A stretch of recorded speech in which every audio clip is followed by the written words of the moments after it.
Hi everyone, thanks for having me today. It's not going to be easy after Robert to pass and do this presentation, so I'm going to do my best here. Let me ask you a quick question before I start. Of all of you here, could you raise your hand if you believe that hotels compete with short-term rentals or vacation rentals? Can you raise your hand if you believe we compete? Okay, interesting. So we'll see if I manage to change some of your minds after this presentation. Before I start, I'd like to show you a quick introduction. Basically, this is what the travelers would see around 20 years ago if we wanted to go to a major urban cities. These were basically the options travelers would have, right? Since then, we believe that the hospitality have been completely disrupted by private accommodations. And now the options look a bit more like that, okay? If you think about Booking.com, the world's largest OTA, even this website lists down now directly both inventory on the same page. So this is a quick search we ran last week. If you see on the top 3 results, we've got 1 hotel and 2 short-term rentals or home-like property, even the largest OTA. And as a result of that, at Transparent, we calculate that in average, 1 of every 4 euro every year is spent in a private accommodation versus in a hotel by travelers, okay? So this is roughly a $170 billion industry compared to $550 billion for hotel, okay? If you just look at the main OTAs, and I like that slide, where we see how much revenue they generated last year. For Airbnb, the numbers are estimated, but Booking disclosed last year how much revenue they generated from alternative accommodation, from private accommodation, and they closed that $2.8 billion were generated there. It is about 20% of their global revenue. So if you think about it, 1 of every 4 euro, $4 spent on Booking.com is spent on a short-term rental. And it's not something that is new. If you look at how fast this industry has been growing and how much supply they've onboarded into their platform, especially looking at Booking.com over the last couple of years, you've seen that they've grown by more than 139%. And if you look just at an example here in Madrid, since we're here today, this is how much the supply have grown from 2015 to nowadays. It's look almost like a disease. It's going everywhere. Interestingly, there is no data about this industry. You know, despite its growth, despite its size, there is no data because it's so fragmented. So homeowners, property investors, you know, hotels, destinations, they all lack data to take the right decision on this industry.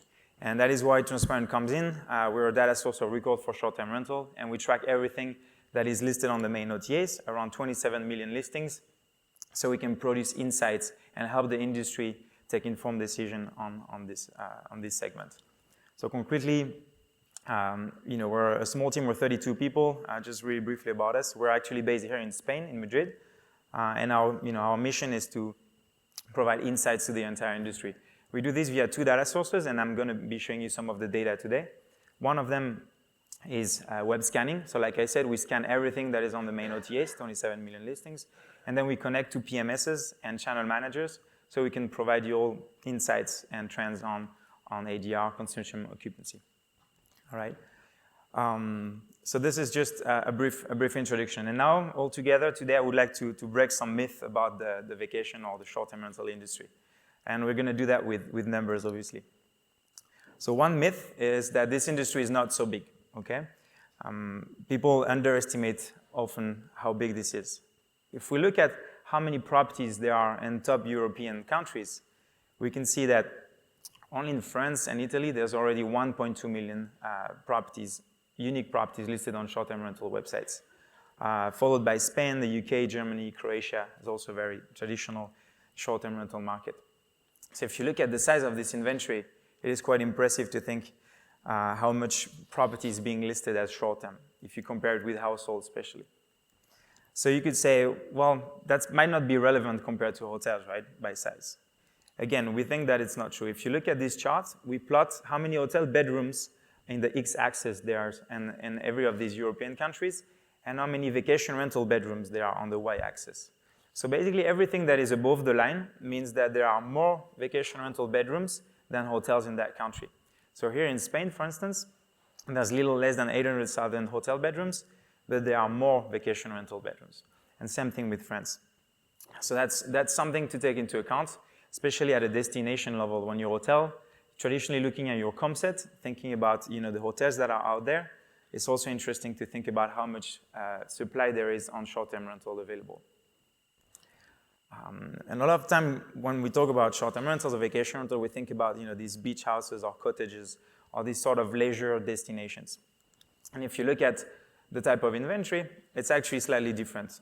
More than half of it is actually an apartment. So something quite similar to a hotel. Obviously, you've got the houses, the villas, and the rest of the inventory, but half of it is actually an apartment. Same thing. We think about short-term rental and we think about big groups, group of friends, families traveling together. And you look at the inventory and it's not really like that. If you look at it, actually most of it is one bedroom and studios. 46% of it is made of studios and one bedroom apartment. So something that is actually very similar to a hotel room. And when you think about the competitiveness of this market, it's actually slightly more competitive because most of these units actually have a sofa bed, maybe a kitchen, and some other amenities that not necessarily a hotel have. All right. Some more. We said about leisure. We think about it like beach destination, going to Mallorca, Ibiza. This is the kind of destination you would think about when you speak about vacation rental. Well, by tracking the supply over the main OTAs for the first time last year, what we realized is that most of the supply actually shifted from a leisure type inventory to a more urban destinations. So what we looked at is basically all of the cities who've got more than 500 properties grew by 60%, grew to represent 60% of the entire supply.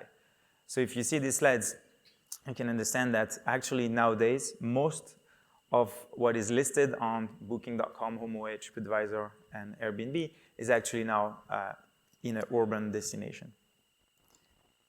And in terms of patterns, historically, short-term rental is not something new, and it was something that you'd use for, a holiday, maybe stay 7 days, check-in Saturday. So let's look at how it looks like. From all the data we aggregated from PMSs and channel partners, we've seen that trend. It was true in 2015, right? You had 7 nights stay, but what you've seen is since then it's drastically fell down, and now it's reached only 3 nights stay in 2018. All right, so shorter and shorter lengths of stay, more and more comparable with hotels. Planning ahead, same thing. You used to, book a villa with your family. You would plan ahead and book far in advance, and nowadays these are slightly changed. So it was true maybe in 2015, you would book 3 months in advance on average, and nowadays booking window and lead time basically have shrunk to only 1 month in average. And in some destination, we've got way shorter booking window. Okay, so trends is more and more similar to hotel type of demand. Okay, this one is interesting as well. Sharing economy. Everyone speak about Airbnb, and the sharing economy, but if you look at the numbers, it's not really like that. If you look at the type of supply in each of the top European markets, what you see here in green is actually very interesting. This is the share of the supply that is managed by hosts who've got at least 2 properties. So 2 properties, you can assume that the host is actually a professional on its way to getting a professional. And most large market like Spain, Croatia, actually have got a bigger share of professional inventory than single host. That would be you and me listing our own property on this website. Okay, so the share economy. I like to take this with a parenthesis because if you look at the numbers, a lot of it is actually professionally managed already. Same thing. If we want to look at investment and acquisition in the space, there was not too much, a few years ago, but in the last couple of years, this is what happened. Property management company and software companies in the space have taken huge investment. And this is huge if you take into account that these companies, they don't own the properties. And most of them, they don't even lease the property. They're just management companies. So they've got quite some capital to go out and acquire supply and manage properties on the behalf of property managers, all right? And following to that slide, a slide I really enjoy is the trends and how the frontier is a little bit blurring between hotels and short-term rentals. We've all heard about the rumors lately about Hyatt getting into the space with a new initiative. But that's not something new. If you look at it, Hyatt actually invested in Oasis a few years ago. Was not successful. They ended up selling Oasis to one of the other companies. But they tried. Accor did acquire One Fine Stay, similarly a couple of years ago. And Marriott, did some piloting with a property management company called Hostmaker. Choices basically launched vacation rental by choice. And even here in Spain, Roommate Hotel actually launched a very interesting initiative with BMate here, a property management company of their own. So the frontier is blurring, and hotel is also looking into the space. And now that I've sort of, break some myth, hopefully, with you, I would like to enter a bit more details and have a look at a survey we performed last year with the help of many vacation rental associations here in Europe to go out and understand from the view of the property managers. So these players who actually operate the short-term rental inventory, what is really going on into the industry. So let's have a look at who answered. We interviewed 516 property managers. All right. So these guys basically represent whole sort of businesses, from one property to more than 100 properties under management. So that could be someone managing, 100 villas somewhere in Germany, on the coast of Germany, or somewhere in France, to someone, smaller, managing 209 apartments in a city. And these represent basically the largest vacation rental markets in Europe. So the average respondent has been in business for around 8 years. So, it's not something new. They've been around for a while. And in average, this property manager manage around 10 properties. Manage around 10 employees. If you look at what type of inventory they manage, the respondent mostly manage urban areas, okay? Urban destination, and then more traditional leisure, seaside and rural. I like this slide where we see the evolution of the space. We asked them, obviously, how long they've been in business. And if you look at the little arrow here in green, you see that the rural and the seaside, they were the first to start the business in 2007, sorry. And then the urban players sort of get into action in 2012. Obviously, they've been fostered by the development of Airbnb, which offered an alternative to travelers to go into more urban areas and renting alternative accommodation. And that's why we think urban has been later in business.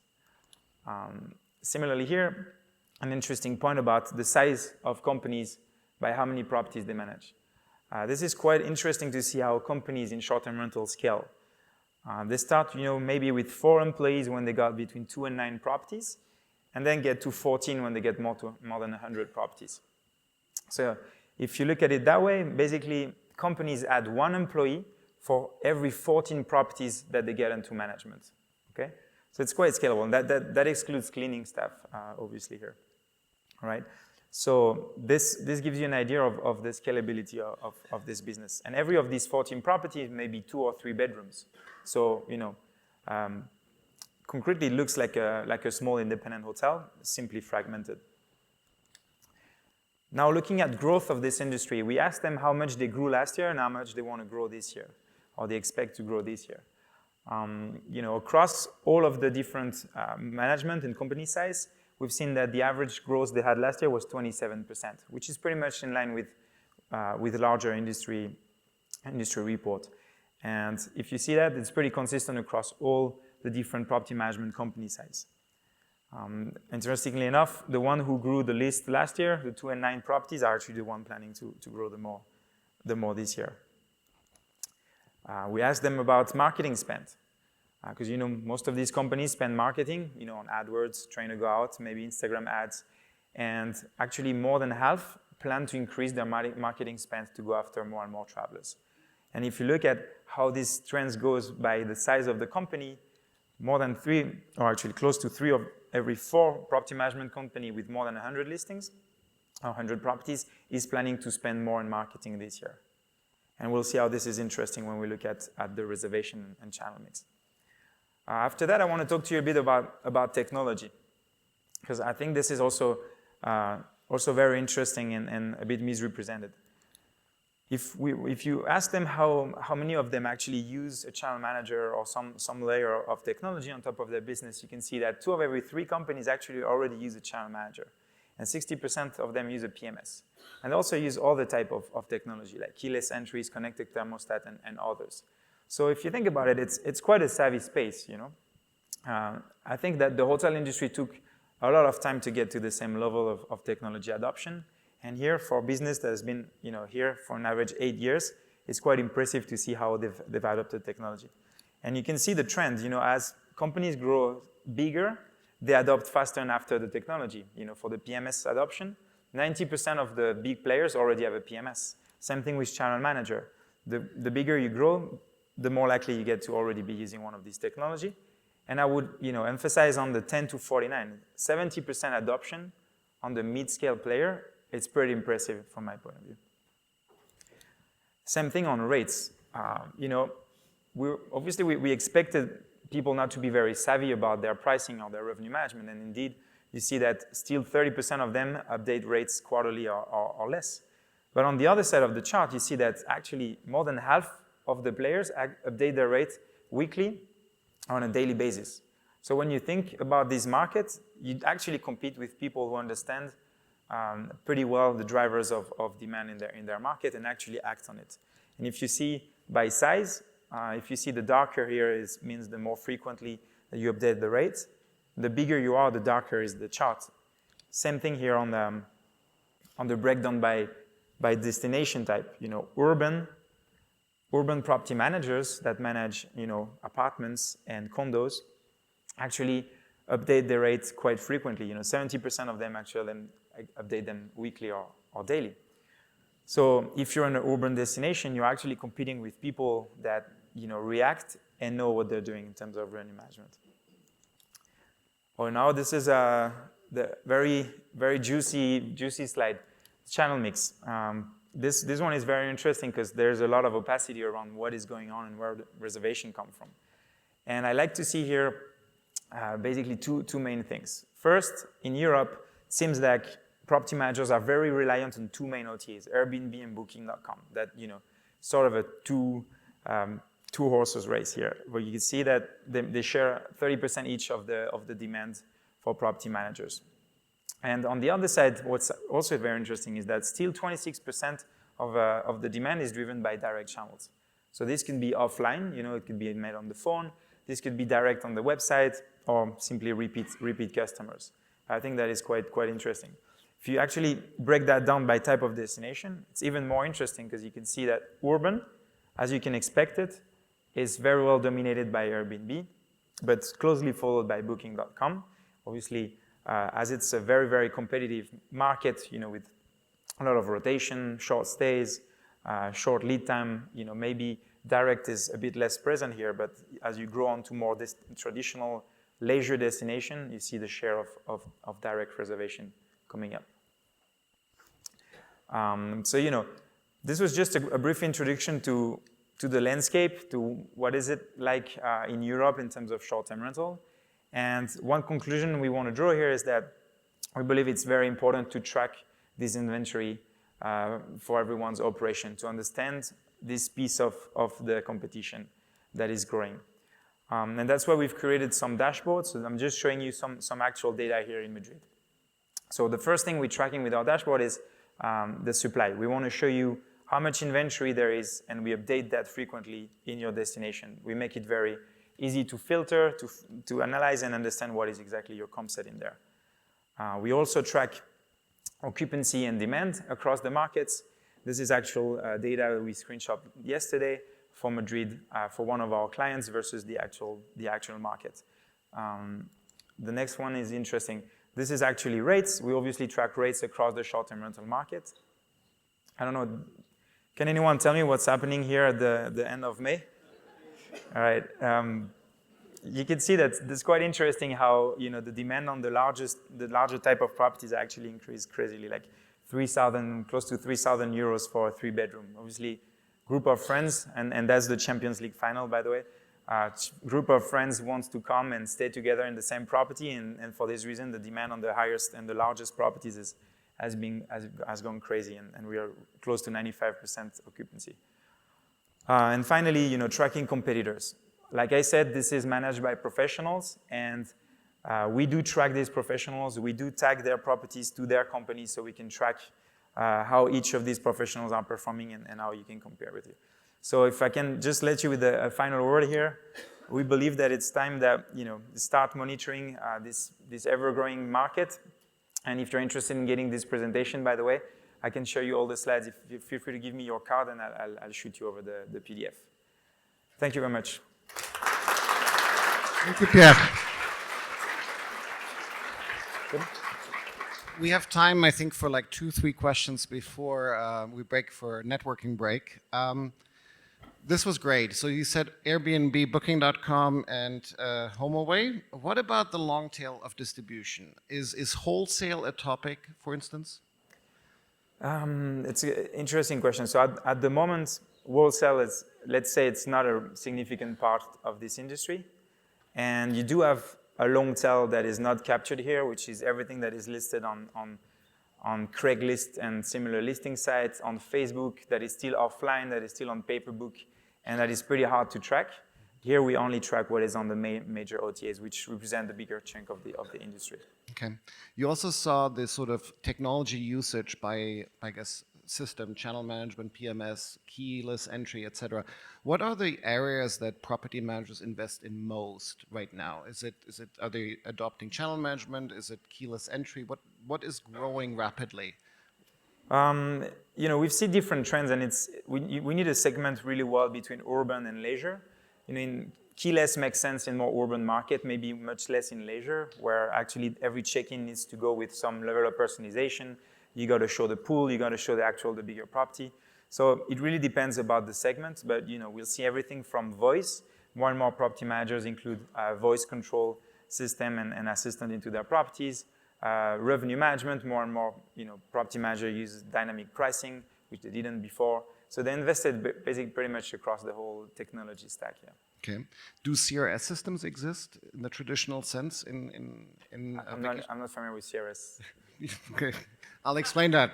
So that probably means no. But why don't we use the networking break to explain to Pierre outside what a CRS system is? The networking break is kindly sponsored by Disco and Rate Game, so please join us outside for coffee and refreshments. Thank you. Thank you.